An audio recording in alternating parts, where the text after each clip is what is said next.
హర్యానాలో ఓ ఆశ్రమంలో ఉంటున్న 80 ఏళ్ల వృద్ధుడిని అతని భార్యను గెంటేశారు నిర్వాహకులు. ఎందుకంటే అతను ఆశ్రమంలో జరిగే అసాంఘిక కార్యకలాపాలను ప్రశ్నిస్తున్నాడు. అంతేకాదు హిందీ ఇంగ్లీష్లో రాష్ట్ర ప్రభుత్వానికి లేఖలు రాసి తాట తీసేస్తున్నాడు. ఆయనకు ఇంత ధైర్యం ఎందుకంటే ఆ ఆశ్రమం ఆయనే నిర్మించారు. అంతేకాదు అదనపు ఆదాయంతో పాటు అనాథలకు పని కూడా కల్పించేందుకు అందులో భారీ డైరీ ఫామ్ను కూడా ఏర్పాటు చేశారు.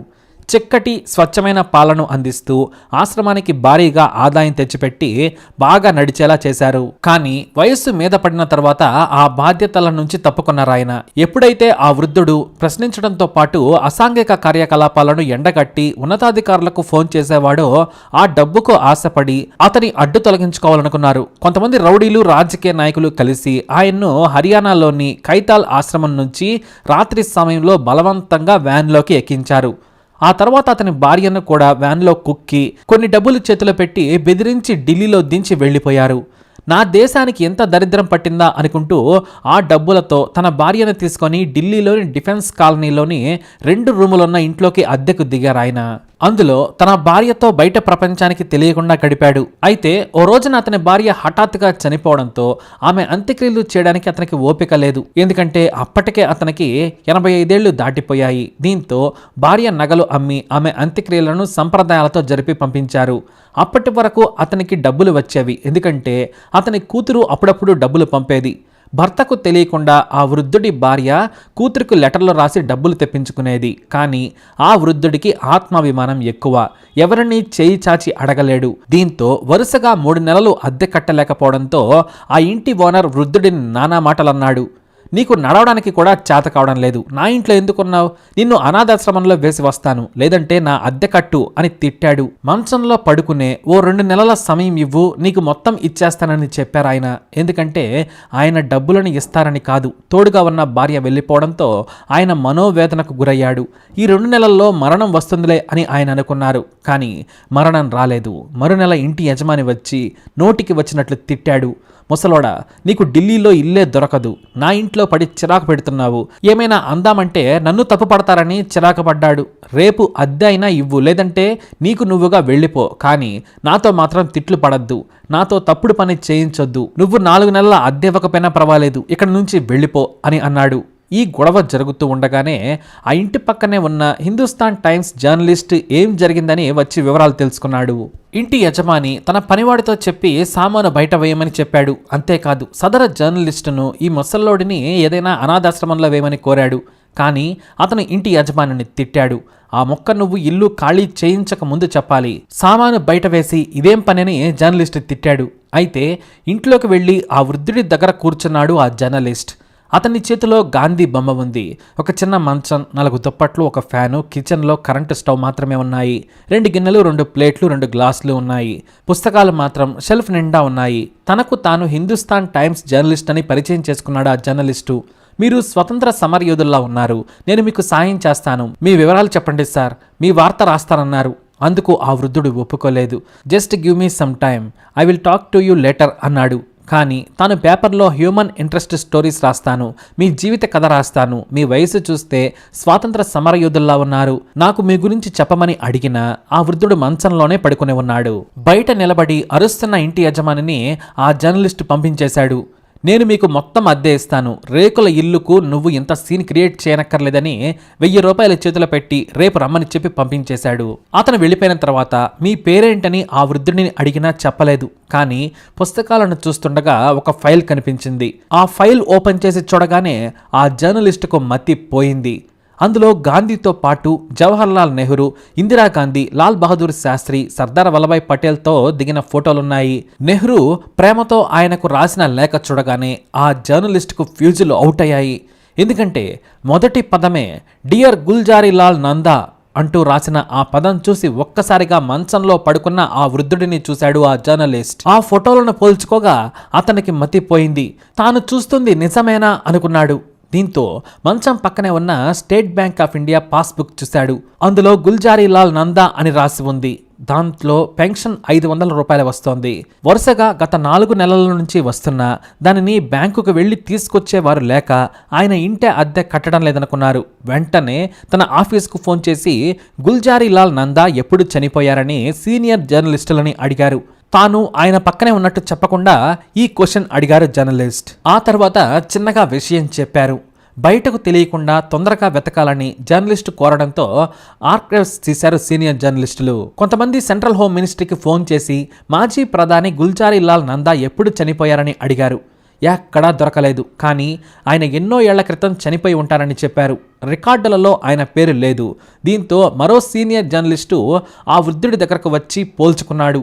తాను 50 ఏళ్లుగా జర్నలిజంలో ఉన్నాను, ఈయన గుల్జారీలాల్ నందానే, మనకు ఎంత అదృష్టం కలిగిందని ఇద్దరూ కాళ్లకు పాదాభివందనం చేశారు. వెంటనే ఆయనకు సపర్యలు చేసి కూర్చోబెట్టారు. ఆ ఇద్దరు జర్నలిస్టుల్లో ఒక జర్నలిస్ట్ను ఆయన దగ్గరే ఉంచి మరునాడు బ్యానర్ ఐటెం రాశారు. స్వాతంత్ర సమర యోధుడు, గాంధేయవాది, మాజీ కేంద్ర మంత్రి, మాజీ ప్రధాని, అంతకు మించి దేశం గర్వించదగ్గ సమాజ సేవకుడు గుల్జారీలాల్ నందా దేన స్థితిలో ఉన్నారు. మన కేంద్ర ప్రభుత్వం నిద్రపోయి గొప్ప యోధుడిని వదిలేసింది. చూడండి ఆయన ఎలాంటి పరిస్థితులలో ఉన్నారో అంటూ ఓ వార్త రాసింది. కానీ ఆయన ఫోటోను మాత్రం ప్రచురించలేదు. ఎందుకంటే దేశానికి నిస్వార్థంగా సేవ చేసిన ఆయన్ను అలా ప్రజలకు చూపించొద్దు అని సీనియర్ జర్నలిస్టులు ఎడిటోరియల్ బోర్డు నిర్ణయం తీసుకుంది. ఉదయం 5 గంటలకు పేపర్ బయటకు వెళ్ళిందో లేదో 7 గంటలకే డిఫెన్స్ కాలనీ మొత్తాన్ని ఎస్పీజీ కమాండోలు ఏరియాను బ్లాక్ చేశారు. ప్రోటోకాల్ ఆఫీసర్లు, కేంద్ర మంత్రులు, ఢిల్లీ పోలీస్ కమిషనర్ గుల్జారీలాల్ నందా ఇంటికి వెళ్లారు. అసలు ఏం జరుగుతుందో ఎవ్వరికీ తెలియలేదు.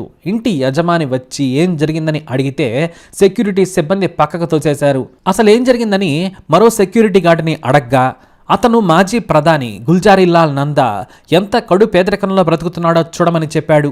దీంతో ఆ యజమాని కళ్ళు చెమర్చాయి. తిండి లేక నా ఇంట్లో బ్రతికిన గాంధేయవాది, దేశ స్వాతంత్రం కోసం పోరాడిన నందాను నేను తిట్టానా, బూతులు తిట్టానా అని తప్పైందని కోరాలనుకున్నా అతనికి ఆ అవకాశమే రాలేదు.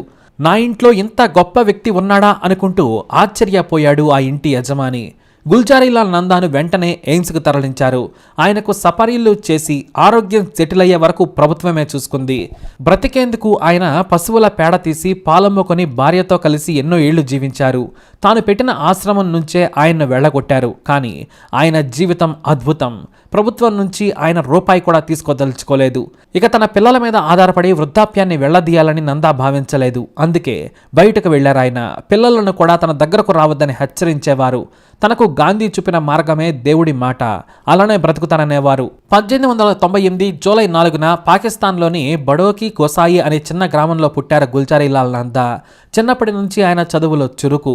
ఆయన కుటుంబం దొరల ఫ్యామిలీ. దీంతో ఆయన ముంబైలో పీజీ వరకు చదివి బాంబే కాలేజీలో ప్రొఫెసర్గా జాయిన్ అయ్యారు. కొన్నాళ్లకు గుల్జారీలాల్ నందా కుటుంబం గుజరాత్లో సెటిల్ అయింది. ఆ తర్వాత ముంబై వచ్చారాయన. గాంధీ విదేశాల నుంచి వచ్చిన తర్వాత ఆయన మార్గంలో ముందుకు సాగారు గుల్జారీలాల్ నందా. గాంధీ పిలుపు మేరకు స్వతంత్ర సమరంలో పాల్గొన్నారు. కార్మికుల కోసం ముందుకు సాగుతూ ఎన్నో పోరాటాలు చేశారు.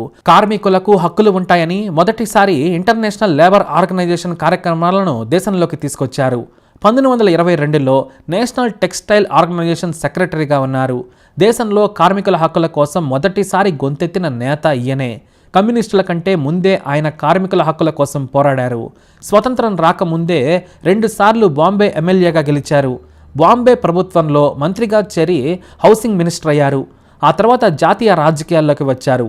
1947లో ఇండియన్ ట్రేడ్ యూనియన్ కాంగ్రెస్ను స్థాపించారు ఆయన. నిజాయితీకి నెహ్రూ క్యాబినెట్లో మారుపేరుగా ఉండేవారు గుల్జారీలాల్ నందా. 1952 నుంచి 64 వరకు ఆయన క్యాబినెట్లో ఎన్నో పోర్ట్ఫోలియోలను చూశారు.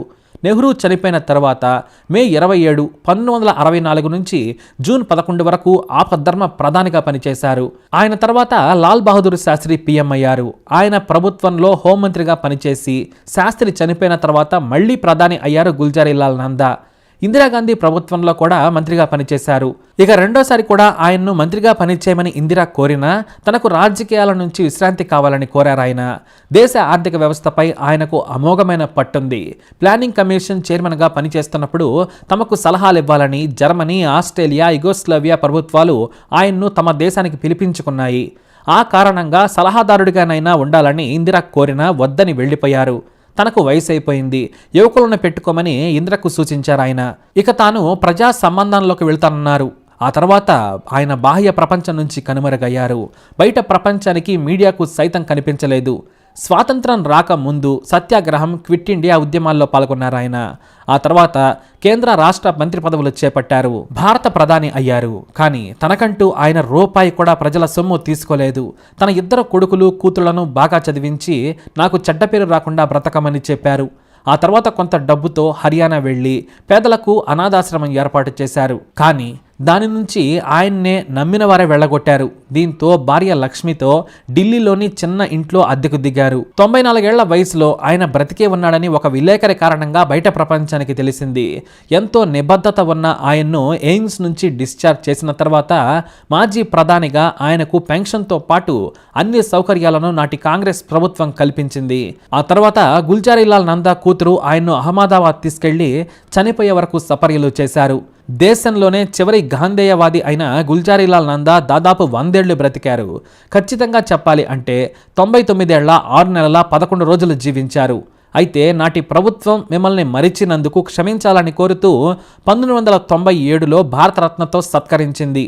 మీరు ఈ అవార్డు తీసుకుంటే ఆ బిరుదుకే వన్నె వస్తుందని చెప్పి నాటి ప్రభుత్వం దేశ అత్యున్నత అవార్డును ఆయనకు ఇచ్చింది. నిజమైన నాయకులంటే అలా ఉంటారు.